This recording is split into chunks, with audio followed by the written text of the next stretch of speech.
Hello and welcome to episode 114 of Driver Suit Blog Radio. Doing things differently this week, my throat is sore, but I still want to get content to you. As such, I'm taking a late March snow day.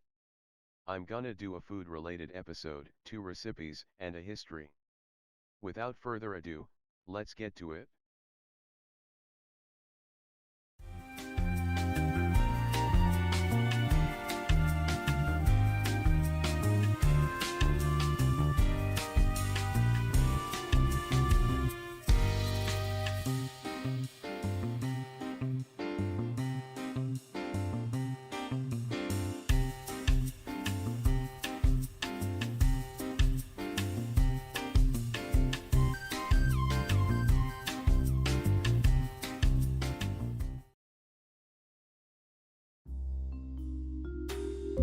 Today we have another edition of Tailgating Time Under 20 meals. What is an under 20 meal? Well, I'll be preparing a meal to consume while watching racing that are under the following parameters. No pre-made, frozen, boxed, or canned meals unless part of a larger recipe. Pre-packaged, frozen, boxed, or canned ingredients are allowed as ingredients. All dishes must contain at least 3 separate ingredients. Total meal cost cannot exceed $20. Total meal and cook time cannot exceed 20 minutes. So for this episode, I'm going to make a chili cheese pizza. After I made the first 7 cheese Alfredo pizza, I began to experiment with other unique pizza ideas using pre-made crusts. Some of these ideas worked, and a lot of them didn't. This is one that works decently well if you have the right crust. In order to create this unique pizza, you will need the following ingredients. A 15-ounce can of chili. For this example, I decided to use a can of Hormel chili with cheese for chili cheese dogs, though any canned chili works. This is about $2.99. You will need a bag of shredded cheddar cheese. I went with the Shredded Gourmet 3-state cheddar cheese with cheddar cheeses from Wisconsin, New York, and Vermont for $2.79. And the 10-ounce Signature Select thin crust pizza crust for $3.99. Now when it comes to the cheese, I like this blend, though any kind of shredded cheddar cheese works well since most of them work well with chili. Now in order to make this, you will need to follow these instructions. Preheat the oven to 400 degrees and spray pizza pan with baking sheet with nonstick cooking spray.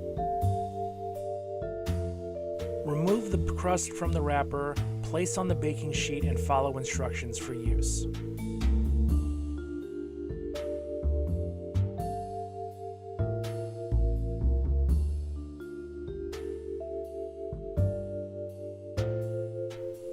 You cover the crust with the chili, followed by the cheese.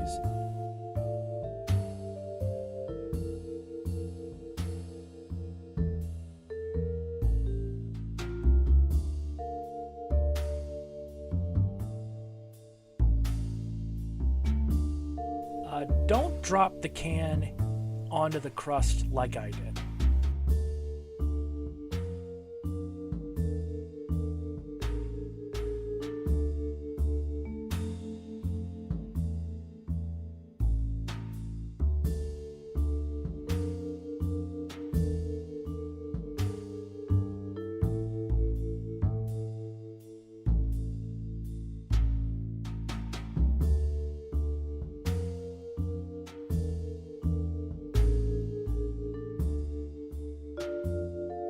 Place the pan with the pizza on it in the oven for 8 to 10 minutes at 450 degrees.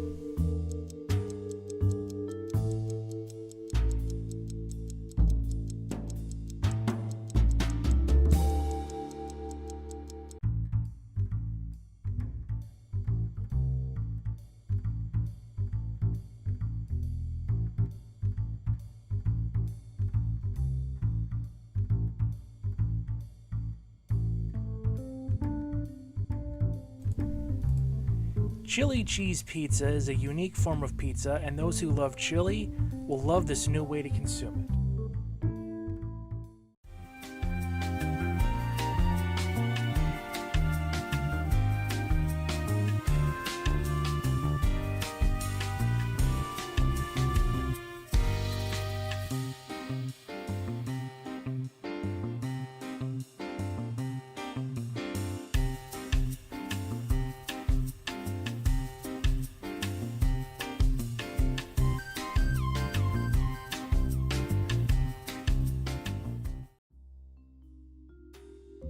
Today we have another edition of Tailgating Time Under 20 meals. What is an under 20 meal?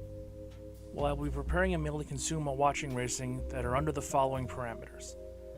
No pre-made, frozen, boxed, or canned meals unless part of a larger recipe. Pre-packaged, frozen, boxed, or canned ingredients are allowed as ingredients. All dishes must contain at least 3 separate ingredients. Total meal cost cannot exceed $20. Total meal and cook time cannot exceed 20 minutes. So for this episode, we will be making an easy beef stew. When the weather turns cold, you want something filling, you want something hearty, you want something tasty, and you want something unique. Well, this beef stew checks all those boxes. To make this, you will need the following ingredients. You will need a 1.5 ounce package of Signature Select beef stew seasoning mix, which is $1, a 14 ounce can of Signature Select sliced carrots, which is $1.19, a 15 ounce can of Signature Select sliced white potatoes, also $1.19, a 14 ounce can of Signature Select mushrooms, pieces and stems for $2.29. You want half a cup of instant white rice, which I got for $4.49, a 28 ounce box, and 1/2 cup of water. Now, there are a couple notes here. You do not drain any of the vegetables. You use the liquid in all the cans. And when it comes to the seasoning mix, you can substitute au jus gravy mix or some other form of gravy mix of your choosing. Now that we've gone through all of that, you will need to follow these instructions very closely. Add the dry rice and stew mix to a pot over medium heat.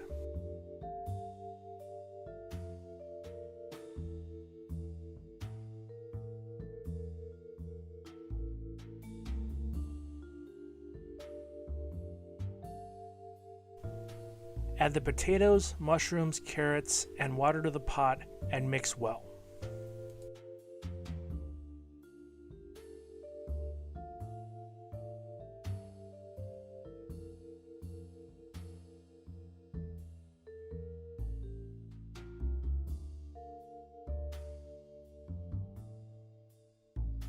While stirring well, bring the mixture to a boil.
Once the mixture is at a boil, reduce the heat and simmer for 10 minutes, stirring occasionally.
After 10 minutes of simmering, the mixture should be ready to serve. Serve in bowls and enjoy.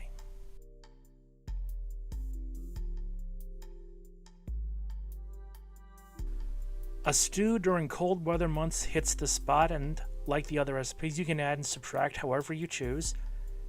Tasty, hearty, and filling, this stew will warm you up and fire you up.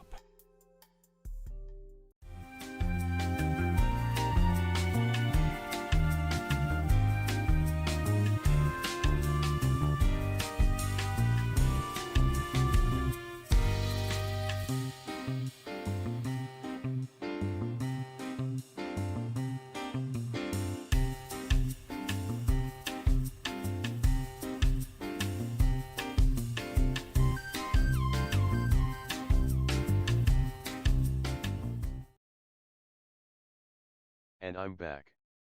I'm a fan of McDonald's. I especially loves me some chicken McNuggets. I've loved chicken McNuggets since I was a wee young lad. Up until recently, I would always opt for the barbecue sauce, but I branched out into other sauces. Well, recently, I stumbled across a McNugget training video from 1983, link in the description. This was from when chicken McNuggets were being introduced nationwide. It's a rather lengthy production featuring puppets, and goes through the entire process of cooking this new delicacy. The video cannot stress enough how chicken McNuggets can't stick together. Chicken McNuggets were released nationally in 1983, even though they were created in 1979. They were conceived by Herb Lotman, founder of Keystone Foods, in the late 1970s. Keystone Foods was McDonald's supplier at the time. Keystone Foods was sold to Marfrig, a Brazilian company, in 2010, and was then sold to Tyson Foods in 2018. While Herb Lotman came up with the concept of Chicken McNuggets, Rene Arend, McDonald's executive chef, brought the idea to life. Though chicken nuggets had been around before, this was their introduction into the fast food world. Rene Arend is a native of Luxembourg. Arend was a first-in-the-class graduate of the Collège Technique de Strasbourg, a former chef at Chicago's Drake Hotel, and chef at the Whitehall Club, also in Chicago. While Arend was responsible for Chicken McNuggets and the McRib, many of McDonald's most well-known creations were developed by franchisees. According to the McDonald's wiki, the Filet-O-Fish was created by Cincinnati franchisee Lou Groen. The Egg McMuffin developed by Herb Peterson of Santa Barbara, California. The iconic Big Mac, McDonald's most iconic burger, was developed by Pittsburgh franchisee Jim Delegate. The reason that McNuggets weren't available nationwide until 1983 was because the supply chains needed to supply the product simply weren't available. Chicken McNuggets proved to be a hit, and 45 years later, they are still going on strong. Now for some random McNugget trivia. According to McDonald's themselves, the names of the 4 shapes of Chicken McNuggets are the ball, the bell, the boot, and the bow tie. Chicken McNuggets are credited with killing off onion nuggets, though the onion nuggets weren't really selling to begin with. Finally, halal version of the McNuggets are sold at 2 McDonald's franchises in Dearborn, Michigan. These new versions are very successful, making double the average of McNuggets sales. Asterisk, the most interesting historical aspect of McNuggets are the sauces. It starts with the training video from 1983. The video states that there are 4 sauces that come with McNuggets. If you had to guess, what are the 4 sauces? First, and most obvious, is barbecue sauce, now called tangy barbecue sauce. Second is honey. Now these 2 sauces are such stalwarts that, 41 years later, they are still available, having never been removed. The third sauce is sweet and sour sauce, not a bad choice. The fourth sauce is the oddest sauce out of the bunch. Keep in mind that chicken nuggets as a whole are geared towards, and marketed to kids. With that in mind, what was the fourth sauce? Hot mustard. Hot mustard. I'm guessing that this was geared towards adults, but I can't prove that. The list of discontinued McDonald's dipping sauces gets really interesting. Before we get to the discontinued sauces, I'll talk about the current lineup first. Currently, McDonald's offers the following sauces: creamy ranch sauce, honey mustard sauce, spicy buffalo sauce, sweet and sour sauce, and tangy barbecue sauce. Now we get to the discontinued sauces. I'm going to group them in segments. First, the Asian-themed sauces. The hot mustard sauce was discontinued in 2015, though it can still be found in some locations, provided you know where to look. Next we have the Szechuan teriyaki sauce, released as part of a Mulan tie-in from 1998, though reintroduced thanks to Rick and Morty. McDonald's also released a teriyaki sauce that was discontinued in 1986. Next, the barbecue sauce variants. There were only two variants outside of the standard barbecue sauce. First was a Chipotle barbecue sauce, that didn't last past 2014. Second was the mesquite barbecue sauce that briefly appeared but didn't last past 1988. Third, are the spicy sauces. Super spicy sauces, and peppers are a more recent thing.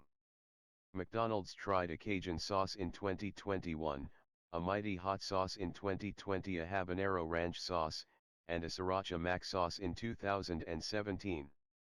Fourth are the sauces that can be placed in the other category. Mambo sauce from 2023. Sweet and spicy jam sauce also from 2023. Signature sauce from 2022. Tartar sauce from 2013, though these were meant for use with the ill-fated fish McBites. Zesty Italian sauce from 1989. And green chili salsa from 1988. Finally we get into the two holiday sauces. These are two of the strangest fast food sauces I have ever heard of. These were only around for Christmas. Sauce number 1 is apple and cinnamon sauce, which only existed in 1998. Second, and even more bizarre, is cranberry orange sauce from 1987. Neither of these sauces sound appetizing. Every other sauce I have either tried or would try, but these two sauces just straight up sound gross. So that's a bit of a history of my favorite fast food meals of all time. With that, episode 114 comes to an end.